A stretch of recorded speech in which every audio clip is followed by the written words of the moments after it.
Welcome to என்னுடைய சமையல். நாம் இன்றைக்கு வாழைப்பூல ஒரு டிஷ் செய்ய போகிறோம். இதில் எதையுமே நம்ம வீச போகிறது கிடையாது. இது மட்டும், அதாவது ஓப்பனான இந்த இந்த பகுதியை மட்டும் நம்ம எடுக்க போகிறோம். மற்றபடி இதையும் யூஸ் பண்ணணும்னா இதையும் யூஸ் பண்ணலாம். எல்லாமே இது இப்படி கவராக இருந்தால் அதை நான் யூஸ் பண்ணுவேன். இது ஓப்பனாக இருக்கிறதுனால அதை நான் எடுக்க போகிறேன்.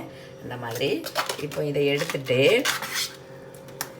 இப்போ இந்த பூவையும் நம்ம யூஸ் பண்ண போகிறோம். ஃபுல் பூ. இது சின்ன பூவாக இருக்குது. பெரிய பூவாக இருந்தாலும் நீங்கள் இதையும் யூஸ் பண்ணலாம். நீங்கள் எதையுமே வீச வேண்டிய அவசியம் இல்லை. இப்போ நான் தண்ணி எடுத்துருக்கிறேன். இதில் ஒரு ½ லெமன் புழிஞ்சு விட்டுக்கிடுவோம். துவர்ப்பு, இந்த லெமனில் துவர்ப்பு பெயரும். அப்படியே இருந்தாலும், அதாவது கொஞ்சம் இருந்தாலும் அது பரவாயில்ல, நம்ம உடம்புக்கு அது நல்லது தான். கொஞ்சோண்டு சால்ட்டு அல்லது லெமன் கலக்காட்டா சால்ட்டு கலந்துக்கோங்க. சால்ட். இப்போ இந்த பூவில் நம்ம இந்த பாயிண்ட்டை மட்டும் கொஞ்சம் எடுத்து நம்ம தூர போட போகிறோம். அதாவது இது ட்ரையாக இருக்கிறதுனால இந்த பார்ட்டை இதை இந்த பகுதியை அகற்றிட்டு மற்றபடி இப்படி ஸ்லைஸாக நம்ம இது ஒரு திக் ஸ்லைஸ், இந்த மாதிரி ஸ்லைஸாக நம்ம எடுத்துக்கிட போகிறோம். இது எல்லாமே நம்ம யூஸ் பண்ணலாம். இப்படி கட் பண்ணிக்கோங்க.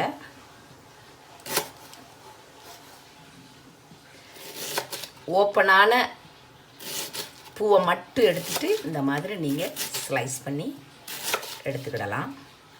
ரொம்ப திக்காக இல்லாமல் இந்த மாதிரி ஸ்லைஸாக எடுத்துக்கிடுவோம். எல்லாம் எடுத்துட்டு இந்த தண்ணியில் நீங்கள் போட்டுருங்க.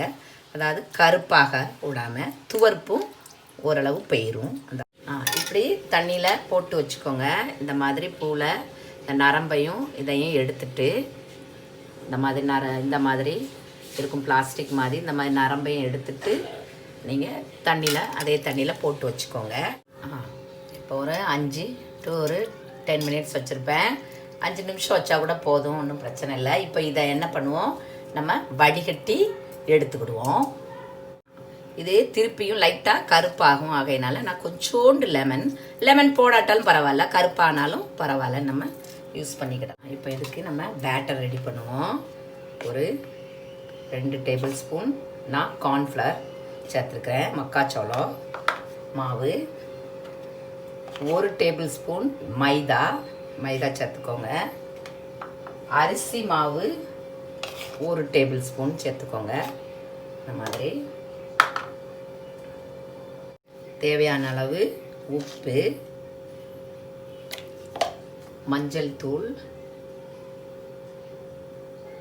சேர்த்துக்கணும். பிஞ்ச் சீரகம் விருப்பப்பட்டால் போடுங்க, உங்களுக்கு வேண்டான்னா விட்டுருங்க. இந்த மாதிரி இப்போ நான் காரம் கம்மி கலர் உள்ள நான் சில்லி பவுடர் சேர்த்துருக்குறேன். நீங்கள் காரத்துக்கு தக்கவாறு நீங்கள் சேர்த்துக்கிடலாம். கொஞ்சோண்டு கரம் மசாலா, ஒரு 1/4 டீஸ்பூன் கரம் மசாலா, மிளகுத்தூள் கண்டிப்பாக சேருங்க. இப்போ இதை நல்லா மிக்ஸ் பண்ணிவிட்டு கொஞ்சம் எவ்வளவு தண்ணி, அதாவது ரொம்ப தண்ணியாக இருக்கக்கூடாது பேட்டர், நல்லா திக்காக இருக்கணும். இந்த மாதிரி இன்னும் கொஞ்சம் நம்ம தண்ணி கலந்துக்கிடலாம். இந்த மாதிரி ரொம்ப தண்ணியாக இருக்கக்கூடாது. இதை நல்லா மிக்ஸ் பண்ணிடுது. பேட்டர் இந்த மாதிரி இருக்கணும்.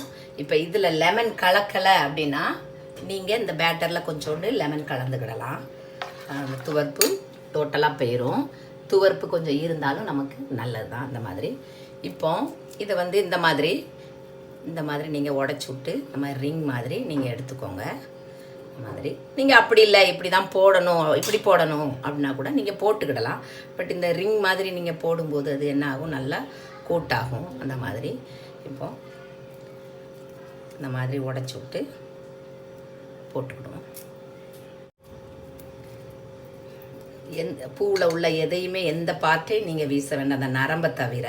இந்த மாதிரி நல்லா டிப் பண்ணிவிட்டு கொஞ்சம் கொஞ்சமாக எடுத்து செய்யுங்க. அந்த மாதிரி இப்போ நம்ம இதை பொரிப்போம். எண்ணெய் அது ரொம்ப கருகிற மாதிரி சுடக்கூடாது. இப்போ நீங்கள் ஒவ்வொரு ரிங்காகவும் போட்டு எடுக்கலாம், நீங்கள் இப்படியும் போட்டு எடுக்கலாம். இந்த மாதிரி இது எடுத்தால் ஈஸியாக இருக்கும்.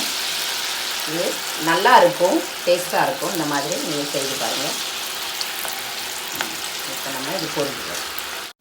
இப்போ இந்த மாதிரி லைட்டானோன்னு இதை பிரட்டி போட்டுக்கலாம். ஒவ்வொரு ரிங்காகவும் நீங்கள் போட்டு எடுக்கலாம். இப்போ இது இந்த சைடு வந்துடும். இப்போது இதை நம்ம எடுத்துருவோம். இதை நீங்கள் கடலை மாவுலையும் நீங்கள் எப்படி நம்ம பக்கோடா போட்டு எடுப்போம் அந்த மாதிரியும் உங்களுக்கு விருப்பப்பட்ட மசாலைகள் போட்டு நீங்கள் இதை செய்யலாம். பேட்டர் கொஞ்சம் திக்காகவே இருக்கணும். இப்போ நம்ம இதை எடுத்துருவோம். இஞ்சி பூண்டு உங்களுக்கு விருப்பப்பட்டால் போட்டுக்கிடலாம், நான் போட மாட்டேன். இந்த மாதிரி மிக்ஸ் பண்ணி இப்போ நீங்கள் என்ன பண்ணுங்கள், ஒவ்வொரு பூவாகவும் போட்டு எடுக்கலாம், இப்படி மிக்ஸாகவும் போட்டு எடுக்கலாம், உங்கள் விருப்பம்.